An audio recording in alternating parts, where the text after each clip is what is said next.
Good morning or afternoon, West Side. As you can see, Aaron is scraping the bottom of the barrel and asking me to deliver a sermon this week, as preaching is not my gift. I'm much more comfortable with a PowerPoint slide behind me while I teach, but we'll see what we can come up with today instead. Our theme this fall and winter is transformation, so I'm going to tell you some stories today about transformation. Once upon a time, there was a lump of clay. There was nothing unusual about him. He looked just like the other clay lumps who sat in a plastic bag with him every day. Occasionally, the potter reached into the bag and pulled out a lump of clay, threw it onto his wheel, and began spinning it around. After some time of spinning and pushing and poking, the clay turned into something very beautiful and unique. But it was not a pleasant process for the clay. Sometimes he became dizzy as the potter spun him around and around and around. Sometimes it hurt as the potter pushed and squished and poked at him. Occasionally, the potter even used a knife to cut away part of the clay. Sometimes it felt good as the potter held him in his hands and gently stroked him or spun him gently. And once it was very painful when he had to spend what seemed like a very long time in a very hot oven and endured great anguish. But when it was all over, he was beautiful. He had transformed into a unique piece of art, and he would never again be that same muddy lump of clay that he had been. He had been transformed. Or take Herman. Herman had it within him to transform. He just didn't know it. Circumstances kept him from becoming all that he could be. He had been suppressed for so long, and he needed constant encouragement just to stay alive. It took the initiative of an outside force, someone he didn't even know, to set him free, to turn him loose and let him become something remarkable.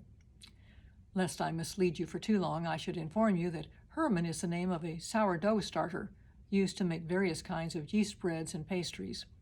Bakers know this yeast dough starter is all over the world as Herman. There are Herman recipes in numerous cookbooks. He, or it, has to be kept refrigerated and fed daily with flour, milk, and sugar before being brought to life, kneaded and baked into the final product. At that point, when you take the loaf of bread or whatever it is you've made out of the oven, Herman has been transformed. I could go on and on with other examples of transformations we see every day around us. One that comes quickly to mind is how a caterpillar changes into a butterfly. One day it's just a fuzzy little kind of worm until something stirs within it. Instinctively, he begins to spin a cocoon. Over a period of time, inside that cocoon, a miraculous work is taking place until the day when he tears the cocoon away and a beautiful, multicolored butterfly emerges. Or we could take the example of a kernel of corn. Nothing remarkable about corn until it is planted in the ground, transformed by the nutrients in the soil, the warmth of the sun, and the provision of water, until it pushes away the soil, grows upward and straight and tall, and becomes a green stalk that doesn't look anything at all like the kernel of corn it started out as, until it matures, and then puts forth an ear of corn, producing hundreds more kernels to carry on the process. Women are especially aware of how a small, insignificant piece of fabric can be transformed into a beautiful work of art, like a quilt. Or a larger piece could be made into a dress or a jacket or whatever your imagination can imagine. Sometimes it takes cooperating with others to create what you can imagine. You see, you need to bring what you have to the table along with the skills and abilities of others in order to be fully transformed and useful. We love the stories of transformation, stories like The Ugly Duckling. He was a swan all along, not a duck, but he wasn't recognized for who or what he was until he matured and transformed into what was then recognizable as a swan. In a more human illustration, we have all observed the transformation that takes place as a baby matures into a toddler, and then becomes a child, and then changes into a teenager, and finally, we hope, an adult emerges. The very process of life, from conception to birth to adulthood, is a continuous process of transformation. Yes, transformation, change, metamorphosis, butterflies becoming from caterpillars, clay molded into a beautiful work of art, children becoming adults, growth, ideally changing from bad to good, from good to better, and from better to best. Many years ago, I became acquainted with a young man from Africa by the name of Chris Chitsanga. He was descended from the royal family in his tribe in Rhodesia, now known as Zimbabwe, and he was the son of the chief. When he became of age, he would become the chief of the village. But as a teenager, he was given the opportunity to read the Bible, something that was foreign to his village, who worshipped various idols and practiced witchcraft. However, he began to believe what he was reading and responded to the message of love, hope, and forgiveness that he was reading about. He sought out those who had given him the Bible, and Chris was baptized into Christ in 1948. When Chris's father, the village chief, learned what he had done, he disowned him, threw him out of his home, and exiled him from the village.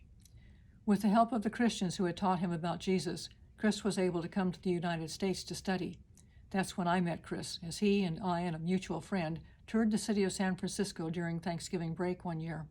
We rode the cable cars, visited Fisherman's Wharf, even had a Coke up in the Crown Room at the top of the Mark, did all the usual San Francisco things. Chris went back to Pepperdine and graduated with a Bachelor of Science degree. He continued studying at the University of Michigan and the University of Toronto, where he earned a Master of Science and a PhD in biochemistry and molecular biology. He went on to Harvard as a postdoctoral fellow and then came back to his alma mater to teach at the University of Michigan.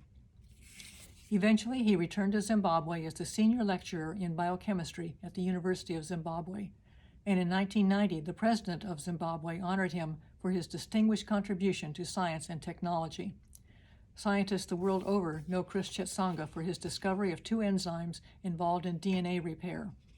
Christians in Zimbabwe know Chris as an elder at the Harare Church of Christ. He never would have transformed from a pagan African tribal chief to a Christian and eventually a famous scientist and elder in the Lord's church if it had not been for others who gave him the help and encouragement to do so. All of us change. All of us have changed. Life itself is a transformational process.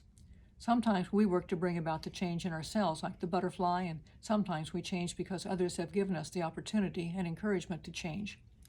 However, sometimes transformation goes the other way, and we hear of people who used to be so great, but they seem to have gone off the deep end now, lost their way, abandoned what they used to believe. That's the kind of transformation we don't like to think about. You see, transformation isn't necessarily a one-way street. People have been known to transform from Dr. Jekyll to Mr. Hyde. It can happen in a way similar to how we tint paint in order to get a different color. For instance, if we were to start with this white paint and then add a few drops of red to our bowl, we could come up with some varying shades of pink and rose and deep red. Or if we added a little bit of blue to that mixture, then we could create a nice palette of lavender, violet, or purple. If we continued adding different colors to that same bowl, eventually we would end up with just plain black. It should also be noted that once you have added that first drop of red to the white bowl, it will never be white again. No matter how much more white you add to it to try to change it back to white, it can't be done. It may come close and be a little off-white, but it will never again return to being pure white. So we have to be careful how we go about changing and what we allow to change us. We could think of biblical people who went through transformations, some good and some not so good. Take Samson as an example. He strikes me plainly as just a spoiled brat. In Judges chapters 13 through 16, we have his life story. Chosen before he was even born to become God's instrument to rescue his people. Probably his parents told him this often, and he let it go to his head. He felt special, and it seems his parents did nothing to discipline or guide him. Whatever Samson wanted, they gave to him, even when it was contrary to Jewish law. Filled with pride, he felt he could get away with flaunting his power and strength, until he eventually went too far, and God allowed him to be brought down. Captured by the Philistines, blinded and enslaved, he became the laughingstock of his enemies, a plaything to be used for the amusement of his captors. Finally, after hitting rock bottom, he came to the realization that it hadn't been his own ability that had made him powerful, but the presence of God working through him. It was in his final act, when he had transformed into what God had intended him to be all along, that he accomplished his purpose, and God used him to bring down the Philistines and rescue Israel. King Saul also comes to mind. Chosen to be Israel's first king, he was handpicked by God, as told in 1 Samuel chapter 9. But power went to his head too. In chapter 13, we read how he was impatient for the prophet Samuel to arrive and offer the sacrifice. So Saul took it upon himself to act as the priest, which he wasn't, and God was displeased with him. Then in chapter 15, we read how he was told the kingdom would be taken from him because he thought he should be able to keep the best of the livestock captured in a battle with the Amalekites, even though God had commanded that every living creature was to be destroyed. He even tried to make excuses for his behavior and blame others for what he had done. He became self-absorbed and believed he was above the law. He was more important than anyone else. He was better than anyone else, taller and handsomer than others were told. He could do anything he wanted because he was the king. He forgot he was the servant of the real king, intended to be an instrument in God's hand. You see, sometimes transformation can lead you in another direction and change you for the worse. Then there's Israel's next king, David, who went through several experiences in his transformation. As a humble shepherd boy, he walked so closely with God that he didn't hesitate to take on the mightiest enemy in Goliath. Then as Israel's king in waiting, after being anointed by Samuel, humility prevented him from grasping the kingship when he had the opportunity to kill Saul twice. His life is a picture of great patience and trust in God's timing. He remained loyal to King Saul even when Saul tried to take his life. He fought countless battles against Israel's enemies.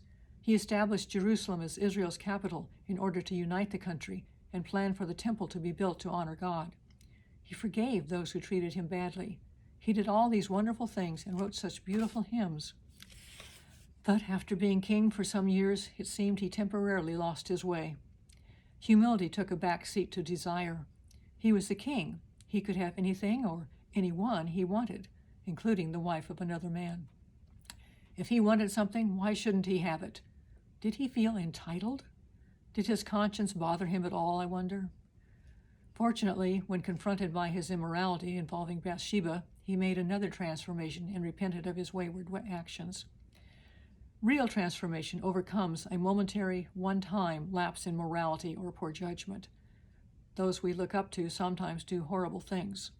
On the other hand, a one-time good deed doesn't necessarily indicate a positive transformation has taken place. Even bad people sometimes do good things. Transformation involves ups and downs, high points and low points, failures and successes. The test of character, if real transformation has occurred, is more about the long haul. Transformation isn't a steady, straight climb upwards or downwards. It involves ups and downs. Sometimes the down times are way down, like Saul. The difference is the end result. What triumphs?